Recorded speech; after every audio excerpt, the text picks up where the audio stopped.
3학년 2학기 국어 1단원 작품을 보고 느낌을 나누어요. 만화 영화를 만나요. 여러분 안녕하세요. 민정쌤이에요. 오늘도 만나서 반가워요. 다들 잘 지냈나요? 지난 시간에는 표정, 몸짓, 말투에 주의하며 말하면 좋은 점에 대해서 알아봤어요. 표정, 몸짓, 말투에 주의해서 말했을 때의 좋은 점이 무엇이었죠? 맞아요. 듣는 사람에게 내 마음을 더 잘 전할 수 있었죠? 기억나나요? 이번 시간에는 만화 영화를 보고 표정, 몸짓, 말투의 특징을 알아보고 인물의 말과 행동을 살피며 만화 영화를 감상해 볼 거예요. 준비됐나요? 만화 영화를 보고 표정, 몸짓, 말투의 특징을 알아볼게요.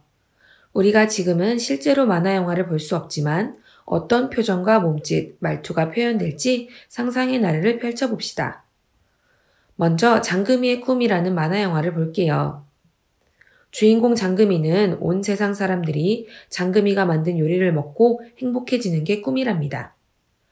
우연한 기회에 수락관 한상공을 만난 장금이는 우여곡절 끝에 궁에 들어가게 되고 수락관 생활을 하면서 여러 친구들을 만나 성장하게 되는 내용입니다. 장금이의 표정, 몸짓, 말투에 주의하며 장금이의 꿈을 감상하는 것은 수업 시간에 해보도록 하고 지금은 장면에 어울리는 표정, 몸짓, 말투 찾기를 해볼게요. 여러분 잘 상상해 주세요. 장금이가 처음으로 수락관 상궁을 보는 장면을 떠올려 보세요. 이때 장금이의 마음은 놀라움과 호기심을 느꼈겠지요. 몸짓으로는 몸을 앞으로 기울이며 말투는 높고 빠른 목소리가 어울릴 거예요. 그렇다면 이때 표정은 어떨까요? 놀라움과 호기심을 느꼈을 때의 표정. 어떻게 하면 좋을까요? 네, 잘했어요. 눈을 크게 뜨고 입을 벌리며 이런 표정이면 적절하겠죠? 다른 장면을 한번 생각해 볼게요. 이번에는 시험을 볼 수 있다는 소식을 듣고 뒷산에 홀로 올라가는 장면이에요. 이 장면에서 장금이의 마음은 궁으로 가게 된 것이 무척 기뻐요. 표정은 눈물을 글썽이는 표정이 어울리겠죠? 몸짓은 어떨까요? 무척 기쁘고 감격해서 마음이 떨릴 때 여러분은 어떤 몸짓을 하나요? 두 손에 힘을 꼭 주며 이 정도로 표현하면 어떨까요? 이때 말투는 어떨까요? 가늘고 떨리는 목소리가 어울리겠죠? 정말 잘하고 있어요. 이제 마지막으로 한 번 더 해볼게요.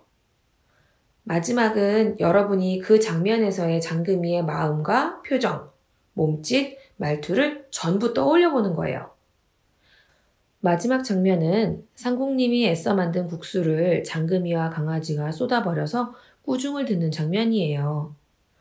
화가 난 다른 상궁님이 고마운 줄 알아!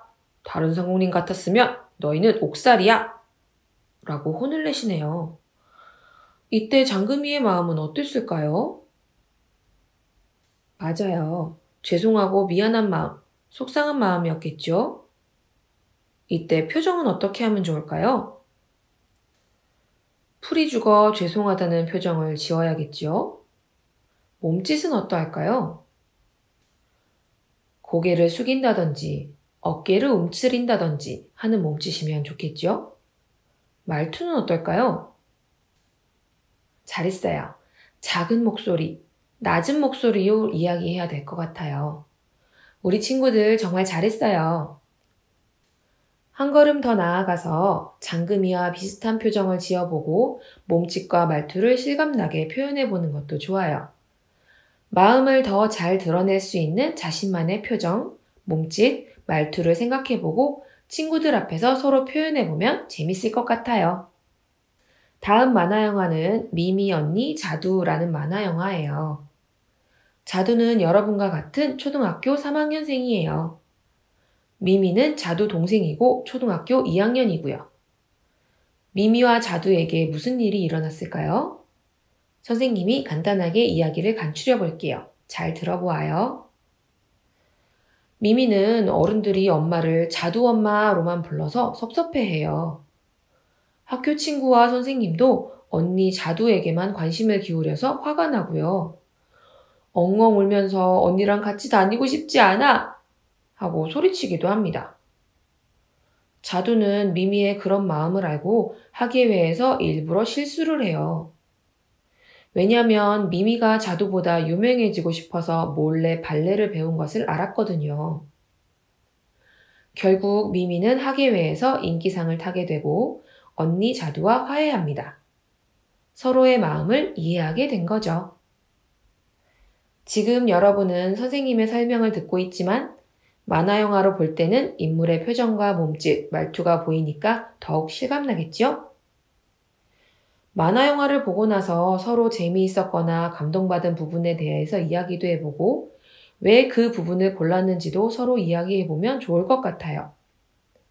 선생님은 이 미미 언니 자두를 보고 자두가 일부러 엉뚱한 춤을 추는 부분에서 감동을 받았어요. 자두도 열심히 연습했을 텐데 동생이 더 노력한 것을 알고 동생이 돋보일 수 있는 기회를 주려고 양보한 마음이 너무 기특했거든요. 여러분은 어떤 장면이 좋았는지 친구들과 이야기를 나누어 보세요. 또 인물의 말과 행동을 보고 자신이라면 어떻게 했을지 생각해 보는 것도 재밌겠지요?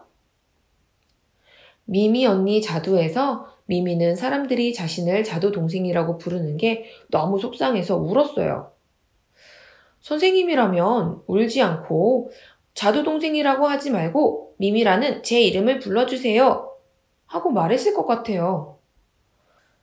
여러분이 미미였다면, 자두였다면 어떨지 상상해 보는 것도 좋아요. 또 미미 혹은 자두와 같은 경험을 한 친구들의 이야기를 듣는 것도 참 좋을 것 같아요. 동생이나 언니가 있는 친구들의 이야기를 들어보면 되겠죠? 자, 이렇게 오늘 공부가 끝났습니다. 오늘은 민정쌤과 함께 인물의 표정, 몸짓, 말투에 주의하며 만화 영화를 감상해봤어요. 어때요? 재밌었나요? 인물의 표정, 몸짓, 말투에 주의하며 만화 영화를 보면 어떤 점이 좋은가요? 일단 만화 영화의 줄거리를 이해하는 데 도움이 되고 인물의 표정, 몸짓, 말투에서 재미를 느낄 수 있어요. 한 가지 더 말해보자면 이런 인물의 표정, 몸짓, 말투가 만화 영화를 더 재미있게 해줍니다. 장금이의 표정이나 자두와 미미의 몸짓, 말투를 떠올려보면 이야기를 듣는 것보다 실제로 보는 것이 더 재밌다는 것을 쉽게 알 수 있을 거예요. 다음 시간에는 인물에게 알맞은 표정, 몸짓, 말투를 생각하며 작품을 읽고 대화 나누기, 그리고 이야기 극장 만들기를 해볼 거예요. 정말 기대되네요. 다음 시간에 거인 부벨라와 지렁이 친구라는 작품에 대해서 공부할 건데 책이 있는 친구들은 미리 읽어오면 좋겠죠? 국어 교과서에도 나와 있으니 책이 없는 친구들은 교과서를 꼭 읽어보도록 하세요. 여러분, 그럼 오늘도 행복하고 신나는 하루 보내세요. 다음 시간에 또 만나요.